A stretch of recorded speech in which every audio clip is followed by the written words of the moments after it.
बहू का कलेश। अनुभव अपनी माँ तारा से बहुत प्यार करता था। वो अपनी माँ के एक इशारे पर जो भी वो कहती वो सब कर दिया करता और इसी बात का घमंड तारा को था। ऐसे ही एक दिन तारा की भाभी उससे मिलने उसके घर आती है, जहाँ वो देखती है कि तारा के कहने से पहले ही अनुभव चाय बना कर ले आता है। अरे अनुभव बेटा, क्या बात है, तुम तो अपनी माँ की बहुत सुनते हो।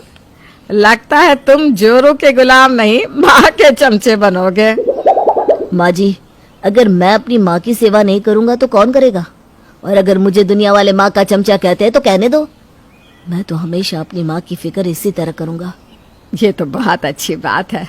वैसे तारा, तुम्हारे तो भाग्य खुल गए, इतना अच्छा बेटा जो मिला है। एक मेरे बेटे को देख लो, कभी नहीं सुनता मेरी। आपने बिल्कुल सही कहा भाभी, मैं तो भाग्यशाली हूँ, इतना अच्छा बेटा जो मिला है। अब बस इतनी अच्छी बहू भी आ जाए घर में। अरे तारा, इसीलिए तो आई हूँ। मेरी नजर में ना एक लड़की है, राधा नाम है उसका। अरे संस्कार तो ऐसे के पूछ मत, कूट कूट कर भरे पड़े हैं। अगर ऐसी बात है भाभी, तो मैं तो जल्द से जल्द रिश्ता लेकर जाऊंगी। तारा को अपनी भाभी पर विश्वास था, इसलिए बिना कुछ पता किए अपने बेटे अनुभव का रिश्ता राधा के घर ले जाती है। बहुत जल्द राधा और अनुभव की शादी हो जाती है, पर राधा के बारे में जितना सुना था राधा उसकी ठीक उल्टी थी। शादी को हुए अभी एक हफ्ता भी नहीं हुआ था कि राधा ने अपना असली रंग दिखाना शुरू कर दिया। अनुभव बेटा, मेरे सर में बहुत दर्द हो रहा है। मैंने अपने कमरे में देखा पर दवाई नहीं मिली। अगर तेरे पास सर दर्द की दवाई हो तो दे दे। माँ, सर दर्द की दवाई तो मेरे पास भी नहीं है। आप बस मुझे 5 मिनट दीजिए, मैं अभी दुकान जाकर लेकर आता हूँ। क्या आप भी इस वक्त दवाई लेने के लिए दुकान जाएंगी? अरे रात के 11 बज रहे हैं, दुकान बंद हो गई होगी। माँ जी, सर में कुछ बांध लो, दर्द आराम हो जाएगा। आपको कहीं जाने की जरूरत नहीं है। राधा, मैं छोटा बच्चा नहीं हूँ और रात के 11 बज रहे हैं, पर तुम्हें दिखाई नहीं दे रहा कि मेरी माँ का सर दर्द से फटा जा रहा है? इतना बोलकर अनुभव अपनी माँ के लिए दवाई लेने चला जाता है। अनुभव के जाने के बाद राधा अपना पूरा गुस्सा अपनी सास को दिखाती है। माँ जी, अनुभव जी तो आप पर जान छिड़कते हैं, पर आप कैसी माँ हैं? आप मना नहीं कर सकती थी? भला इस वक्त कौन जाता है बाहर? बहू शांत हो जा। केमिस्ट की दुकान इतनी भी दूर नहीं, और अगर मैं अनुभव को मना कर भी देती तो भी नहीं मानता वो। तारा अपनी बहू की बातों का बुरा नहीं मानती और अपने कमरे में चली जाती है। कुछ देर बाद अनुभव आकर अपनी माँ को दवाई देता है और अपनी माँ के पास बैठकर अपनी माँ का सर दबाने लगता है। ये सब देखकर राधा को बहुत गुस्सा आता है। कुछ देर बाद रात में जब अनुभव अपने कमरे में जाता है तो राधा कहती है, मिल गया समय।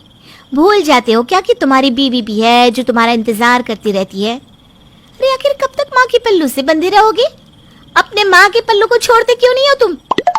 तुम्हारी माँ जितनी भोली और सीधी दिखती है ना, वो उतनी है नहीं। राधा, तुम्हें क्या हो गया है? तुम इतनी छोटी सी बात को लेकर मुझसे लड़ाई कर रही हो? सो जाओ, वैसे भी काफी रात हो चुकी है। पता नहीं कैसे आदमी से शादी हो गई, ये तो माँ का चमचा निकला। मुझे इसे अपनी तरफ करने के लिए इन माँ बेटे के बीच में लड़ाई करवानी होगी। जब तक इन माँ बेटे में प्यार रहेगा, मेरा पति मेरा नहीं होगा। राधा अपने पति को अपना गुलाम बनाना चाहती थी, पर अनुभव तो पहले से ही अपनी माँ का चमचा था। इसीलिए राधा तारा और अनुभव के बीच में फूट डलवाने की कोशिश करती है। ऐसे ही एक दिन अनुभव के आते ही राधा जानबूझकर गिरने का नाटक करती है। माँ जी, इतनी छोटी सी गलती के लिए आपने मुझे जानबूझकर धक्का दे दिया। आपने ऐसा क्यों किया माँ जी? क्या हुआ राधा? देखो ना अनुभव, आज मुझसे चाय थोड़ी मीठी बन गई। मैं माँ जी के लिए दूसरी चाय बनाकर ला रही थी, पर माँ जी ने जानबूझकर मुझे पीछे से धक्का दे दिया और मैं फर्श पर गिर गई। नहीं बहू, मैंने कुछ नहीं किया। तो अनुभव के सामने इस तरह से झूठ क्यों बोल रही है? उल्टा जब तू गिरी तो मैंने ही तो तुझे उठाया और तुझसे पूछने ही वाली थी कि क्या हुआ, पर तू तो सारा झूठा इल्जाम मुझ पर लगा रही है। क्या? मैं झूठा इल्जाम लगा रही हूँ? सही कहा माँ जी, मैं तो झूठी हूँ। अनुभव जी आपकी बात पर विश्वास करेंगे।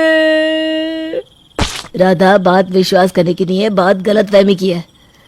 ऐसा भी तो हो सकता है ना कि तुम्हें कोई गलतफहमी हुई हो, क्योंकि मेरी माँ कभी ऐसा नहीं कर सकती। मैं अपनी माँ को बहुत अच्छे से जानता हूँ। अनुभव राधा की बातों पर विश्वास नहीं करता और उल्टा राधा को ही समझाने की कोशिश करता है। ये देखकर राधा को बहुत गुस्सा आता है, क्योंकि राधा का प्लान फ्लॉप हो चुका था। समय यूं ही बीतता है। समय के साथ जानबूझकर राधा अपने पति के कान भरती और हमेशा अपनी सास की कंप्लेंट करती। ऐसे ही एक दिन, मेरा हाथ कितना जल रहा है अनुभव जी, क्या आप मेरे लिए कोई दवाई ला सकते हैं? दवाई? दिखाओ तो क्या हुआ अपने हाथ को। अरे राधा, तुम्हारा हाथ कैसे जला? तुम्हारा ध्यान कहाँ रहता है? तुम कोई भी काम सही से क्यों नहीं करती? चलो हम डॉक्टर से दवाई ले आते हैं। अनुभव जी, मैं बिल्कुल ठीक हूँ और ये हाथ काम करते वक्त नहीं जला था, लेकिन माँ जी ने। माँ ने क्या किया राधा? नहीं, रहने दीजिए अनुभव जी, आप मेरी बात पर विश्वास नहीं करेंगे, क्योंकि आपके लिए तो आपकी माँ ही सब कुछ है। चाहे फिर एक दिन मैं मरी क्यों न जाऊं। राधा बेचारी बनने का नाटक करती है और अनुभव को उसकी माँ के खिलाफ भड़काती है। धीरे धीरे समय के साथ अब अनुभव भी अपनी बीवी की बातों में आने लगता है। ऐसे ही एक दिन अनुभव ऑफिस जा रहा होता है और वो देखता है कि उसकी माँ और राधा के बीच किसी बात को लेकर बहस हो रही है। अरे मेरे तो करम ही फूट गए तेरे जैसी बहू पाकर।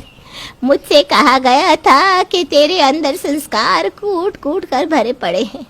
मुझे क्या पता था कि ससुराल में आने के बाद तू मुझे ही कूटेगी। घर का एक काम नहीं करती, पर मेरे बेटे के सामने ऐसे जताती है जैसे मैंने तुझे इस घर का नौकर बना रखा हो।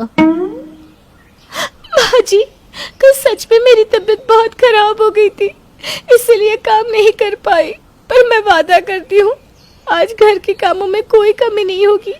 आप प्लीज नाराज मत होइए, आपकी नाराजगी से मुझे बहुत डर लगता है। हैं? तो अचानक शेरनी से भीगी बिल्ली कैसे बन गई? माँ, ये सब क्या है? अब क्यों सुबह सुबह राधा पर भड़क रही हो? राधा, तुम्हारी तबीयत ठीक नहीं है ना, तो तुम घर के काम क्यों करोगी? जाओ, जाकर आराम करो। माँ, राधा जब तक ठीक नहीं हो जाती वो घर का कोई काम नहीं करेगी। अरे तेरी बीवी करती ही कौन सा काम है? इतना बोलकर तारा भी गुस्से में वहां से चली जाती है। समय के साथ राधा धीरे धीरे अनुभव को अपनी तरफ कर लेती है। अब इसी तरह से कुछ दिन बीत जाते हैं और अनुभव हमेशा राधा की साइड लेने लगता है। ऐसे ही एक दिन तारा घर में झाड़ू लगा रही थी, राधा आराम से बैठकर टीवी देख रही थी, पर अनुभव को आता देखकर जानबूझकर राधा अपनी सास का झाड़ू पकड़ लेती है और रोने का नाटक करती है। बस कीजिए माँ जी, आखिर मुझे झाड़ू से क्यों मार रही है? गलती क्या है मेरी? माँ, आपकी हिम्मत कैसे हुई मेरी बीवी पर हाथ उठाने की? आज तक आप मेरी बीवी को नीचा दिखाते रही, उसे खरी खोटी सुनाती रही, मैंने आपसे कुछ नहीं कहा, पर अब मैं अपनी बीवी के ऊपर और कोई अत्याचार नहीं सहन करूंगा। अनुभव बेटा, तू पागल हो गया है क्या? मैं क्यों तेरी बीवी को मारूंगी? अरे मैं तो घर में झाड़ू लगा रही हूँ और तेरी बीवी आराम से टीवी देख रही है। माँ, मैंने खुद देखा है। अनुभव, तेरी बीवी एक नंबर की नौटंकीबाज है। ये हम दोनों के बीच में लड़ाई लगवाना चाहती है। मैंने तेरी बीवी को नहीं मारा, बल्कि उसने तुझे आता देख जानबूझकर मेरा झाड़ू पकड़ा, ताकि तुझे ये लगे कि मैं तेरी बीवी को मार रही हूँ। बस करो माँ, मैं अब और बर्दाश्त नहीं कर सकता। अब से मैं और राधा आपसे अलग रहेंगे। मुझे आप पर विश्वास नहीं है। अनुभव, जो अपनी माँ के कहने से पहले ही अपनी माँ की बात समझ जाता था, आज वो अपनी माँ के लाख समझाने पर भी उसकी बात नहीं मानता और अपनी बीवी के लिए अपनी माँ से ही लड़ जाता है। ये देखकर तारा के दिल को बहुत ठेस पहुंचती है, पर तारा भी खुद को समझा लेती है कि अब उसका बेटा उसका नहीं रहा।